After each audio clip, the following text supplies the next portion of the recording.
The morning sun cast long shadows across the cobblestone courtyard as Kate Middleton adjusted her navy blue coat for the 100th time. Her hands trembled slightly, not from the crisp London air, but from the weight of what lay ahead. What a day would change everything, though she had no idea just how much. She had spent the previous night staring at the ceiling of her small apartment, rehearsing every possible scenario in her mind. The invitation had arrived 3 weeks earlier, delivered by a man in a formal uniform who waited patiently as she read the elegant script twice before it sank in. The palace wanted to meet her. Not just any palace employee, but someone high up in the royal household. Kate's journey to this moment began years ago at the University of St. Andrews, where she was just another student trying to figure out her place in the world. She studied art history, lived in a dormitory that smelled faintly of old books and instant coffee, and had no grand ambitions beyond graduating with decent grades. Her parents ran a successful party supply business, comfortable but far from wealthy by royal standards. Everything changed during her second year when she met William in her art history class. He was charming and funny, with an easy smile that made her forget he was second in line to the throne. They became friends first, bonding over shared assignments and late-night study sessions. Kate noticed how he tried to blend in with other students, wearing worn jeans and old sweaters, carrying his own books like everyone else. Their friendship slowly blossomed into something deeper. William would invite her to casual dinners, and she would help him with his essays. They attended the same parties, laughed at the same jokes, and gradually became inseparable. Kate's friends began to notice how William looked at her, the way his face lit up when she entered a room. The relationship became public during their third year, when a photographer caught them skiing together in Switzerland. Suddenly, Kate's quiet life was turned upside down. Reporters camped outside her apartment, followed her to classes, and analyzed every outfit she wore. Her parents received phone calls from journalists, wanting to know about their daughter's relationship with the future king. Kate handled the attention with remarkable grace, never complaining publicly or seeking the spotlight for herself. Continued her studies, maintained her friendships, and supported William through his own struggles with the constant media attention. Her calm demeanor and natural elegance caught the attention of royal watchers, who began speculating about her future role. After graduation, their relationship continued, but became more complicated. William had military obligations, and Kate struggled to find her place in his world. She worked for her parents' business, and later for a fashion company, trying to maintain some normalcy while dating one of the world's most eligible bachelors. The pressure intensified over the years. Every public appearance was scrutinized, every gesture analyzed for signs of an impending engagement. Kate faced criticism from some quarters who felt she wasn't aristocratic enough for William, while others praised her down-to-earth nature and work ethic. Through it all, Kate remained steadfast. She learned to navigate the complex world of royal protocol, understood the importance of discretion, and developed the thick skin necessary to survive in the public eye. She watched William struggle with his duty to his country and his desire for a normal relationship, supporting him through difficult decisions and family pressures. The invitation to the palace came after a particularly challenging period when rumors swirled about the future of their relationship. Some newspapers suggested they were growing apart, that the differences in their backgrounds were becoming too difficult to overcome. Kate had learned not to read the tabloids. The speculation hurt nonetheless. Now, standing in the courtyard, she wondered if this meeting would bring answers or more questions. The palace official who had delivered the invitation had been polite but revealed nothing about the purpose of the meeting. Kate's mother had helped her choose the outfit, settling on something conservative, yet stylish, that would photograph well if anyone spotted her arriving. As she approached the imposing entrance, Kate reflected on how much her life had changed since that first art history class. She had grown from a shy university student into a woman who could hold her own in royal circles. Yet she still felt the same butterflies in her stomach that she had experienced on her first date with William. The guards at the entrance nodded respectfully as she approached, checking her identification against a list before escorting her inside. The interior of the palace was even more magnificent than she had imagined, with high ceilings, ornate decorations, In paintings that had witnessed centuries of British history, Kate was led through a series of corridors, more impressive than the last, until they reached an elegant waiting room. She was offered tea, which she accepted gratefully, using the familiar ritual to calm her nerves. As she sipped the perfectly brewed Earl Grey, she wondered who she would meet and what they would discuss. The weight of history surrounded her in that room, reminding her of all the women who had sat in similar chairs, waiting for audiences that would determine their futures. She thought about the responsibility that came with loving someone whose life belonged as much to the nation as to himself. Little did Kate know that this meeting would set in motion events that would eventually lead her to that moment of bowing before the crowd, when history itself would hold its breath and wait to see what happened next. The door opened with barely a whisper, and Kate looked up to see a woman in her 60s approaching with measured steps. Lady Margaret Whitmore had served the royal family for over 30 years, and her reputation for discretion was legendary. She had witnessed countless meetings that shaped the monarchy's future, and her keen eyes seemed to see right through people. "Miss Middleton," Lady Margaret said warmly, extending her hand. "Thank you for coming. I hope the journey wasn't too difficult." Kate rose from her chair, grateful that her voice remained steady as she replied, "Not at all, Lady Margaret. Thank you for inviting me." They settled into comfortable chairs near a window overlooking the palace gardens. The formality of the room felt less intimidating with Lady Margaret's genuine smile, though Kate sensed this was a woman who missed nothing. "I imagine you're wondering why we asked you here," Lady Margaret began, pouring fresh tea from an elegant silver service. "The truth is, we've been watching your relationship with Prince William develop over the years, and we're impressed by your conduct." Kate felt her cheeks warm slightly.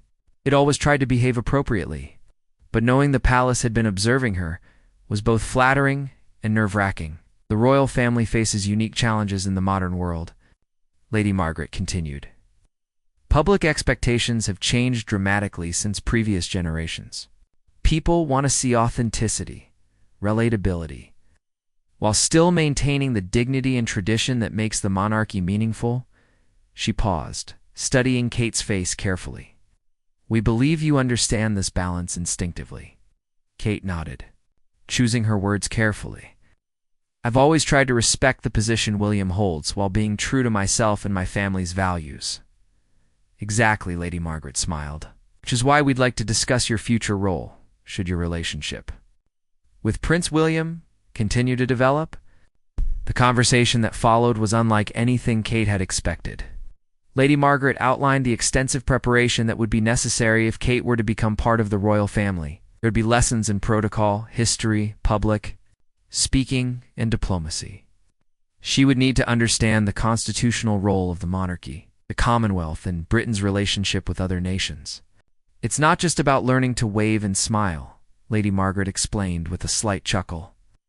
"Modern royals are expected to champion causes, engage with diverse communities, and represent Britain on the world stage. The training is comprehensive and intensive." Kate listened intently as Lady Margaret described the program. There would be private tutors for languages, experts in British history and constitutional law, and media training to help her handle press conferences and interviews. She would need to study the charitable organizations associated with the royal family and decide which causes spoke to her personally. "The Queen herself has expressed interest in your progress," Lady Margaret revealed, watching Kate's reaction carefully. "Her Majesty believes fresh perspectives can strengthen the monarchy's connection to ordinary British families." Kate felt a mixture of honor and terror at the mention of the Queen's personal interest. She had only met Her Majesty briefly, at formal events, always finding her both intimidating and surprisingly warm. "What would this training involve exactly?" Kate asked, trying to process the magnitude of what was being offered. Lady Margaret pulled out a leather portfolio and opened it to reveal detailed schedules and curricula. "We would start with constitutional history and protocol. You'd work with Professor Hamilton from Oxford, who has advised the family for decades.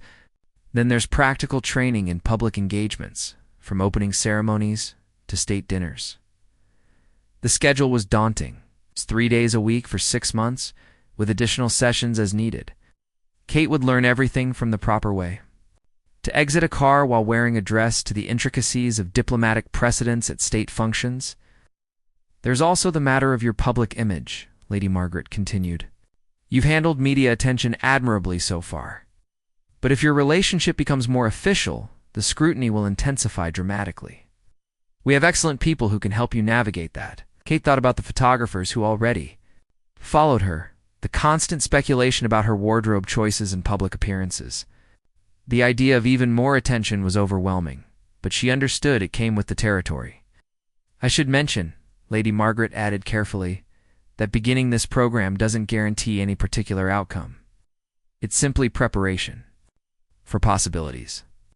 Both you and Prince William need to make your own decisions about your future together. Kate appreciated the honesty.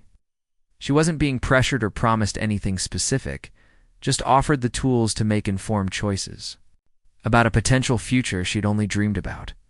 May I ask about the practical aspects? Kate inquired.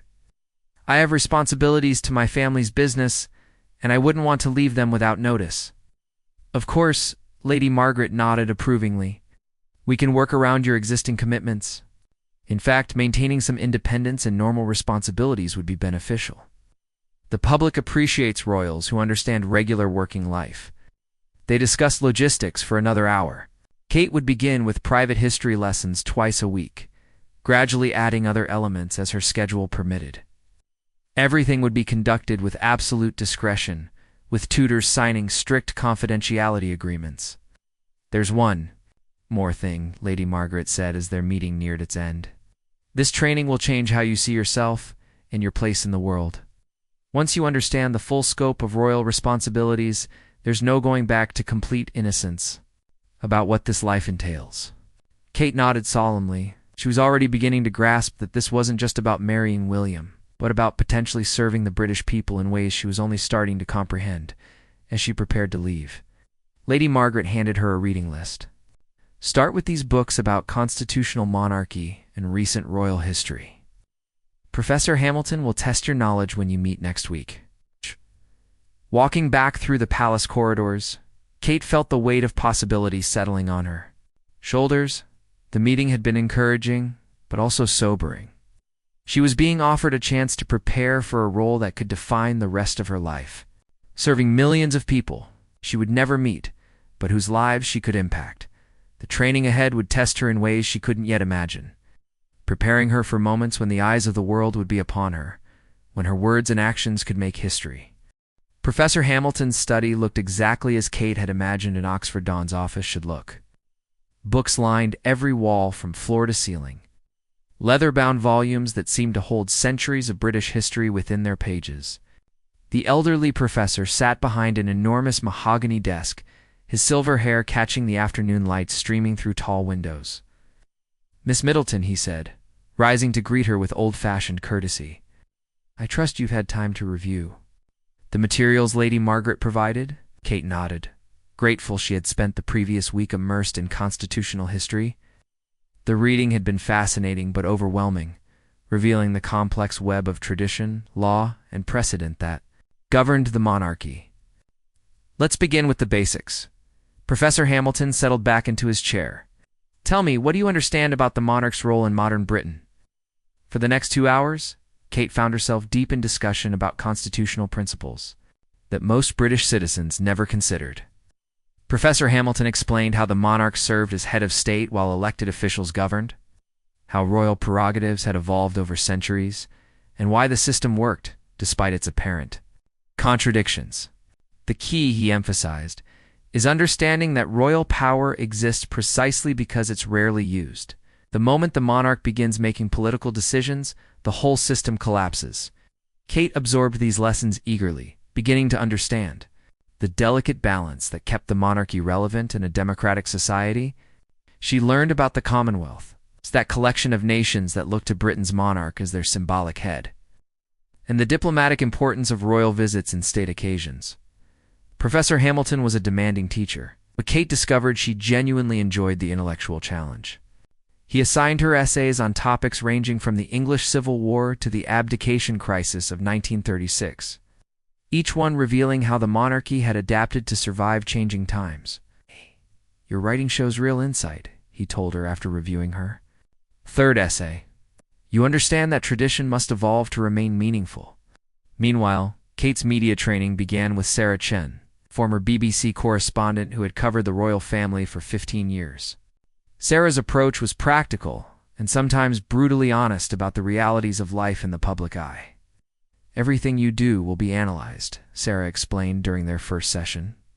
Your clothes, your expressions, who you talk to, what you eat. It's not fair, but it's reality. The question is how you handle it. They practiced mock interviews, with Sarah playing increasingly aggressive journalists. Kate learned to stay calm under pressure, to give thoughtful answers without revealing too much, and to redirect difficult questions without seeming evasive. Remember, Sarah coached, you're not just representing yourself anymore.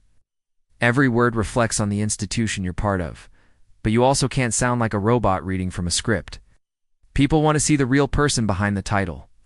The balance was tricky, but Kate gradually developed confidence in her ability to handle media attention professionally while maintaining her authentic self. Her language lessons proved both challenging and rewarding.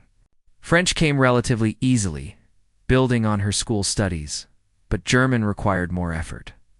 Her tutor, Herr Fischer, was patient but exacting, insisting on perfect pronunciation and formal grammar. You may need to give speeches in German someday, he explained. State visits require more than basic conversation skills. Kate's favorite sessions were with Dr. Elizabeth Thornton, who taught her about the charitable work that formed such an important part of modern royal duties. Dr. Thornton had worked with various royal patrons over the years and understood how to make ceremonial visits meaningful. It's not enough to just show up and smile, Dr. Thornton explained, as they visited a children's hospital together. You need to understand the issues, ask intelligent questions, and make genuine connections with people. Kate watched carefully, as Dr. Thornton demonstrated how to engage with patients and staff, how to show interest without being intrusive, and how to highlight important work without making it about yourself. The best royal patrons become true advocates for their causes, Dr. Thornton continued. They use their platform to bring attention to issues that might otherwise be ignored. As weeks passed, Kate began to see how all these elements fitted together. The constitutional knowledge provided context for her role. Media training helped her communicate effectively, and charitable work gave purpose to the platform she would inherit. William knew about the training course and supported it completely. They would meet for dinner after her sessions, and Kate would share what she had learned. William often added his own insights, having grown up understanding these responsibilities instinctively. I'm proud of how seriously you're taking this, he told her one evening. Most people have no idea how much preparation goes into royal duties. The training intensified as Kate proved herself capable of handling advanced topics. Lady Margaret arranged for her to observe real royal engagements from behind the scenes. Watching how experienced royals managed their public duties, Kate stood in the wings during a state banquet, observing the precise choreography that made such events appear effortless. She saw how the Queen managed conversations with dozens of dignitaries, making each person feel valued while maintaining the evening's momentum. Her Majesty has been doing this for over 50 years, Lady Margaret whispered as they watched. It looks easy because she's mastered every detail, Kate began. Attending smaller functions as an observer, learning how royal presence could elevate charitable events and community celebrations, she watched how experienced royals balanced accessibility with dignity, warmth with formality. Her education extended beyond formal lessons. Kate spent time with palace staff, learning about the complex logistics that supported royal activities. She met security personnel, private secretaries, and communications specialists, beginning to understand the team effort required for successful royal duties. A royal family member is only as good as their staff, explained Sir Robert Manning, a private secretary with decades of experience. Your job is to be the public face, but dozens of people work behind the scenes to make that possible. By the end of 6 months, Kate had transformed from an eager student into someone who genuinely understood what royal service meant. She could discuss constitutional issues intelligently, handle media interviews confidently, and engage meaningfully with charitable causes. More importantly, She had developed her own vision of how she might contribute to the monarchy's future. Kate saw opportunities to connect with younger generations, to highlight causes like mental health and early childhood development, and to bring a fresh perspective to traditional roles.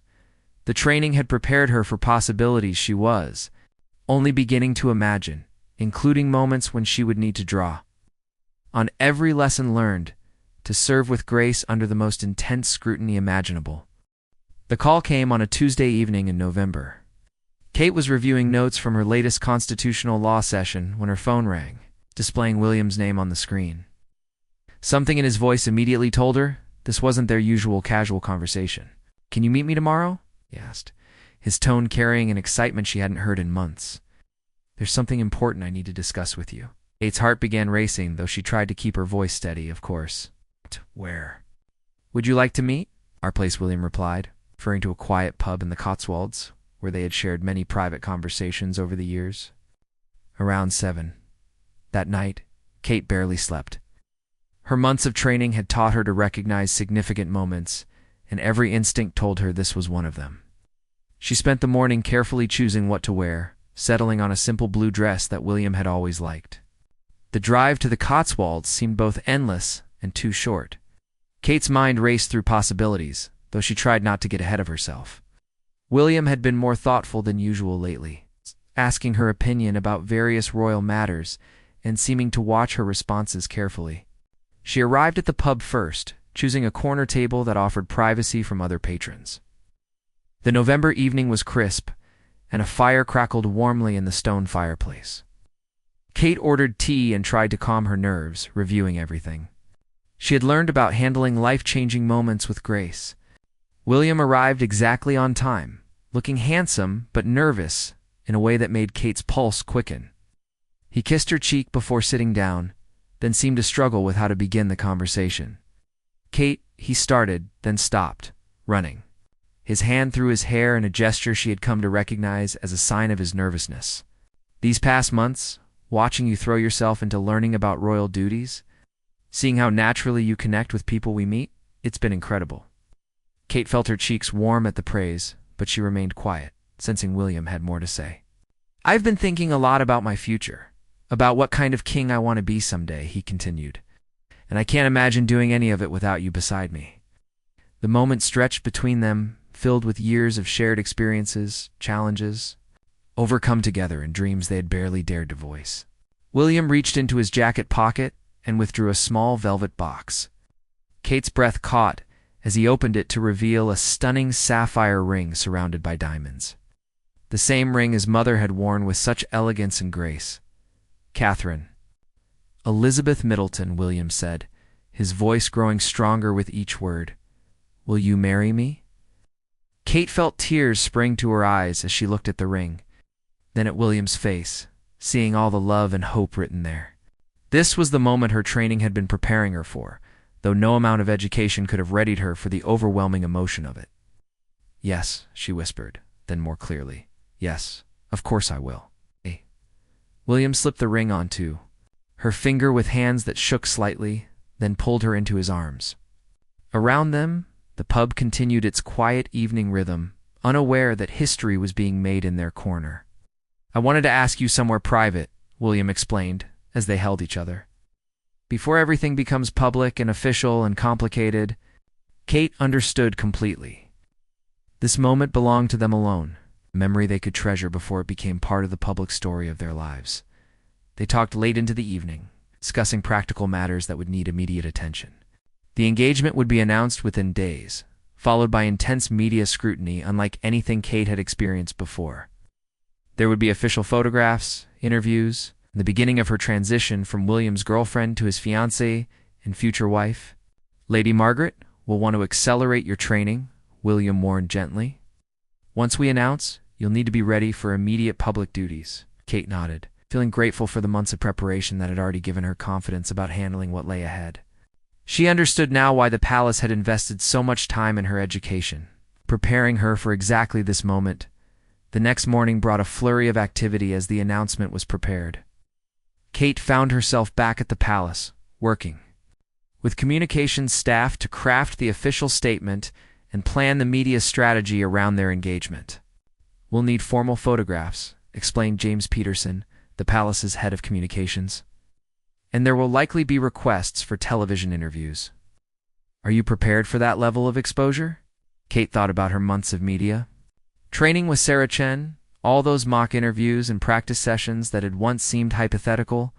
"I believe so," she answered with more confidence than she had expected to feel. The engagement was announced on a crisp morning in late November, sending shockwaves of excitement throughout Britain and around the world. Within hours, Kate's photograph was on the front page of every newspaper. Television programs were analyzing every detail they could find about her background, and crowds were gathering outside the palace gates. Kate watched the coverage from inside the palace, amazed at how quickly her private life had become public property. The ring, her dress, her family's reaction, William's choice of proposal location, everything was being dissected and discussed by experts and ordinary people alike. "This is just the beginning," Lady Margaret warned kindly as they reviewed the day's coverage. "The wedding planning will generate even more interest. You'll need to be prepared for months of intense attention." But Kate found herself surprisingly calm amid the chaos. Her training had taught her to expect this level of scrutiny, and more importantly, it had given her the tools to handle it professionally. She understood her role in this public moment, the importance of appearing gracious and accessible while maintaining appropriate dignity. The first official photographs were taken that afternoon. Kate wore a blue dress that complemented her engagement ring, and she and William posed for pictures that would be seen around the world. The photographer was patient and professional, helping them both look relaxed despite the magnitude of the moment. "You're a natural," William whispered during a brief break between shots. "Mother would have been so proud." That evening, they gave their first television interview as an engaged couple. Kate drew on every lesson from her media training, answering questions about their relationship, the proposal, and her feelings about joining the royal family. She spoke naturally about her excitement and nervousness, her respect for the responsibilities ahead, and her gratitude for the support she had received. "I'm very lucky to have had someone like William who understands what this involves," she said during the interview. "He's been incredibly supportive in helping me prepare for what comes next." The interview was well received, with commentators praising Kate's poise and authenticity. The public seemed genuinely excited about the engagement, viewing Kate as a fresh face who could help modernize the monarchy while respecting its traditions. As the day ended, Kate reflected on how much her life had changed in just 24 hours. She was no longer just Kate Middleton, the girl from Berkshire who had fallen in love with a prince. She was now the future Princess of Wales, with all the opportunities and responsibilities that title would bring. The months of preparation had given her confidence, but Kate knew the real test was still ahead. The wedding would be watched by millions, and beyond that lay decades of public service, representing the crown and serving the British people in ways she was only beginning to understand. The months leading up to the wedding passed in a whirlwind of preparations, dress fittings, guest lists, and protocol meetings. Kate found herself navigating between the personal joy of planning her wedding and the public responsibility of organizing what would become one of the most watched events in recent history. Westminster Abbey had been chosen for the ceremony, same church where William's parents had married 30 years earlier. Kate walked through the ancient space during planning meetings, imagining the moment when she would walk down that long aisle, watched by millions of people around the world. "The acoustics are perfect for the music we've chosen," explained the Abbey's organist during one of their visits. "Your voice will carry beautifully during the vows." Kate had spent countless hours with voice coaches learning to project clearly so that every word of her vows would be heard by the congregation and television audiences. The pressure of speaking those sacred words in front of such an enormous audience was daunting. But her training had prepared her for exactly these moments. Her dress became a subject of international speculation. Kate worked closely with Sarah Burton at Alexander McQueen, designing a gown that would honor royal tradition while reflecting her personal style. Every detail was carefully considered, from the lace sleeves that would photograph beautifully to the train length that would create the perfect silhouette in the Abbey's grand setting. "We want something timeless," Kate explained to Sarah during one of their private consultations. "Something that will look as elegant in photographs 50 years from now as it does on the day." The guest list presented its own challenges. Balancing family friends with heads of state, constitutional requirements with personal preferences. Kate learned about diplomatic protocols that determined seating arrangements and the complex etiquette that governed such occasions. Every invitation sends a message, explained Sir Robert Manning as they reviewed the final list. This wedding represents Britain's relationships with other nations, not just your personal celebration. Kate began making solo public appearances. As the wedding approached, testing her readiness for independent royal duties. Her first official visit was to a children's charity in London, where she spent the morning meeting staff and learning about their programs. The visit went smoothly, with Kate demonstrating the skills she had learned during her training. Thoughtful questions, listened carefully to answers, and made genuine connections with both children and staff members. The media coverage was overwhelmingly positive, praising her natural warmth and professional demeanor. "She's a natural," one charity worker told reporters afterward. "You could tell she genuinely cared about what we're doing here." As April 29th approached, London began preparing for the spectacle. Streets were decorated with flags and banners. Viewing areas were set up along the processional route, and security preparations intensified. Kate could feel the excitement building throughout the city, but also the weight of expectations. The night before the wedding, Kate stayed at the Goring Hotel with her family, trying to maintain some normalcy amid the extraordinary circumstances. Her parents and siblings gathered around her, providing the emotional support she needed before the biggest day of her life. "Are you nervous?" her sister Pippa asked, as they shared a quiet moment together. "Terrified and excited in equal measure," Kate admitted. "But also ready. All that training, all those months of preparation, I think they've actually worked." Her mother helped her with last-minute details, while her father practiced his role in walking her down the aisle. The Middleton family had handled the intense media attention with remarkable grace, supporting Kate while maintaining their own dignity and privacy. Sleep came fitfully that night, as Kate's mind raced through everything that would happen the next day. She had rehearsed every moment countless times, but the reality of actually living through it felt surreal. Tomorrow, she would wake up as Kate Middleton and go to sleep as the Duchess of Cambridge. The morning of April 29th dawned, bright and clear, as if even the weather was cooperating with the fairy tale unfolding in London. Kate woke early, spending quiet moments looking out at the crowds already gathering in the streets below her hotel window. The preparation process began hours before the ceremony. Hair and makeup artists worked carefully to create a look that would be both timeless and photographically perfect. Kate had chosen a relatively simple style that complemented her dress, would remain elegant throughout the long day ahead. As she put on her wedding dress, Kate felt the weight of history settling around her. This wasn't just her wedding day, but a moment that would be remembered and analyzed for generations. Every detail, from her jewelry to her expression, would become part of the historical record.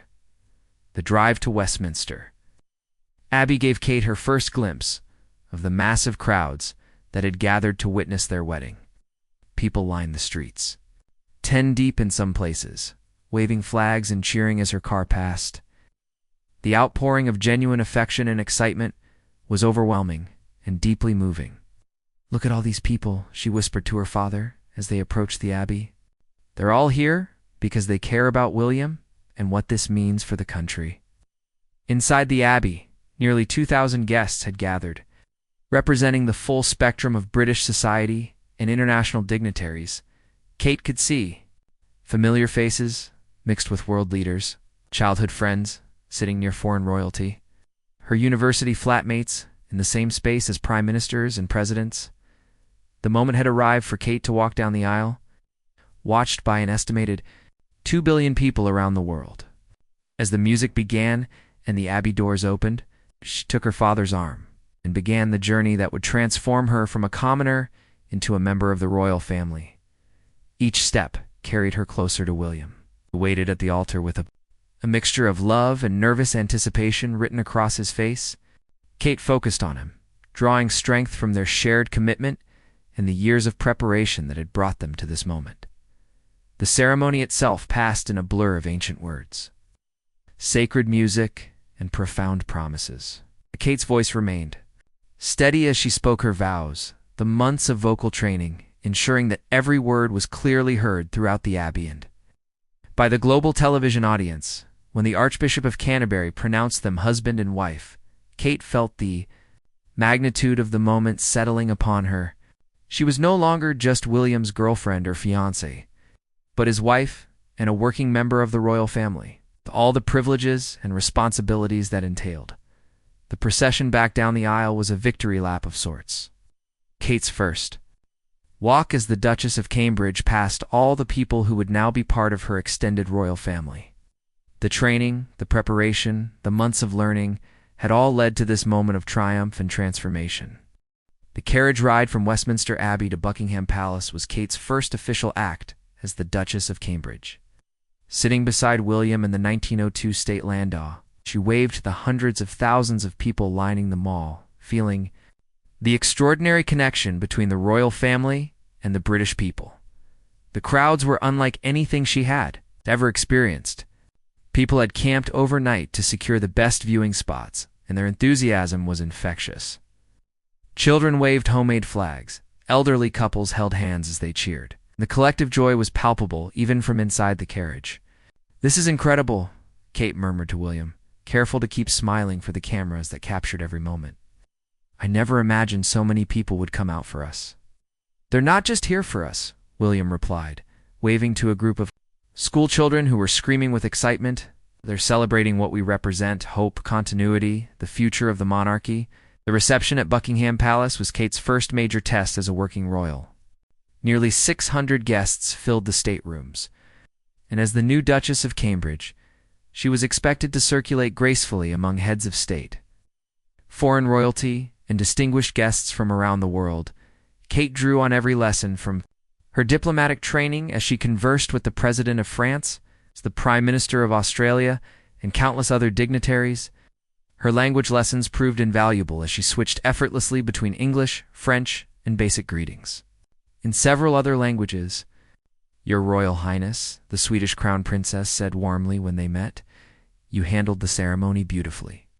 The whole world was watching, and you were absolutely perfect." Kate felt a surge of confidence at the praise. The months of preparation had indeed worked, given her the skills and knowledge she needed to navigate these complex social and diplomatic situations with grace. But the real test came later that evening. During the balcony appearance that had become a royal wedding tradition, as Kate and William prepared to step onto the famous Buckingham Palace balcony, she could hear the roar of the crowd gathered in front of the palace gates. "Ready?" William asked, taking her hand as they approached the French doors that led to the balcony. Kate took a deep breath, drawing on every moment of her training. This was the culmination of everything she had learned about public appearances, about representing the monarchy, about connecting with the British people while maintaining royal dignity. The doors opened, and they stepped onto the balcony together. The noise from the crowd was deafening. Hundreds of thousands of people stretching down the mall as far as the eye could see, all cheering and waving flags. Kate had experienced crowd enthusiasm during the carriage ride, but this was something entirely different. Standing there with the royal family, Kate felt the full weight of her new position. She was no longer an observer of royal ceremonies, but a participant, someone the crowd had come to see and celebrate. The realization was both thrilling and terrifying. The traditional kiss moment arrived. As William leaned toward her, Kate was acutely aware that this simple gesture would be photographed, filmed, and remembered by millions of people around the world. Yet in that instant, surrounded by his family and the cheering crowd, it felt like the most natural thing in the world. The crowd's response was immediate and overwhelming. The cheers grew even louder, and Kate could see people jumping up and down, couples embracing, children on their parents' shoulders clapping with delight. This wasn't just about her and William, it was about hope, joy, and the continuing story of the British monarchy. As they waved to the crowd, Kate noticed something that would stay with her forever. In the sea of faces below, she could see people of all ages and backgrounds united in celebration. There were elderly veterans in their dress uniforms, standing next to young families. Tourists from around the world mixed with locals who had lived in London their entire lives. "Look at them," the Queen said quietly, appearing beside Kate at the balcony railing. "This is why we do what we do." These moments bring people together in ways that nothing else can. Kate nodded, understanding for the first time the true power and responsibility of her position. She wasn't just William's wife, or even just a member of the royal family. She was now part of something much larger, an institution that connected millions of people to their history, their country, and each other. The months that followed tested every aspect of Kate's preparation. Her first solo royal engagement was at a children's hospice, where she spent the day meeting families facing unimaginable challenges. Her training in charitable work served her well, as she learned to offer comfort without being intrusive, to highlight important causes without making herself the focus. "She really listened to us," one mother told reporters afterward. "You could tell this wasn't just a photo opportunity for her. She genuinely cared about what we're going through." Kate's first major overseas tour came sooner than expected when she and William were invited to Canada just months after their wedding. The 9-day tour would test her ability to handle the complex logistics of international royal visits. From meeting Indigenous leaders to attending state dinners with government officials, the tour was a triumph. Kate's natural warmth connected with Canadian crowds, while her diplomatic training helped her navigate sensitive political situations. When protesters disrupted one event, she remained calm and professional, following security protocols while showing respect for different viewpoints. "The Duchess handled that beautifully," commented one Canadian official. "She showed exactly the kind of grace under pressure that makes a great royal representative." Perhaps the most significant test came during their first state visit to a Commonwealth realm, where Kate would need to demonstrate her understanding of the monarchy's complex constitutional role. She met with government ministers, attended ceremonial functions, and represented the Queen at various events. Kate drew on her extensive constitutional training. "Your constitutional knowledge is impressive," the Governor-General told her during a private dinner. "You clearly understand the delicate balance we maintain between tradition and democracy." But it was during a visit to a remote Indigenous community that Kate faced her most challenging moment as a working royal. The community had complex historical grievances with the Crown, and the visit required careful navigation of sensitive cultural and political issues. Kate spent hours in preparation, working with cultural advisors to understand appropriate protocols and learning about the community's specific concerns. When protesters gathered outside the community center where she was meeting with elders, Kate made a decision that surprised her security team. "I'd like to speak with them," she said quietly to her private secretary. "If they're willing, I think we should listen to what they have to say." The impromptu meeting lasted nearly an hour, with Kate listening carefully to concerns about land rights, cultural preservation, and historical injustices. She didn't make promises she couldn't keep, but she acknowledged their concerns with genuine respect and committed to learning more about these issues. "She didn't just brush us off," one protester told local media afterward. "She actually listened and seemed to understand why we're angry. That means something." The moment became a defining one for Kate's approach to royal duties. She had learned that authenticity and genuine engagement mattered more than perfect protocol. That her role was not just about ceremony, but about real connection with people facing real challenges. Years later, Kate established herself as one of the monarchy's most effective representatives. She would often think back to those early tests. The training had given her the foundation, but experience had taught her that being a working royal meant constantly adapting, learning, and finding new ways to serve. The shy university student who had once worried about photographing well had become a confident public figure who could handle international diplomacy, cultural sensitivity, and media scrutiny with equal skill. The moment when she bowed to the crowd, when the monarch stirred with pride, and when history was made, it all traced back to those careful months of preparation and the gradual realization that royal service was both a privilege and a profound responsibility. Kate had learned that making history wasn't about grand gestures or perfect moments. It was about showing up consistently, listening carefully, and using her platform to highlight causes and people that might otherwise be overlooked. The crown she would one day wear was not just a symbol of status, but a reminder of service too. Millions of people who deserved nothing less than her very best effort every single day.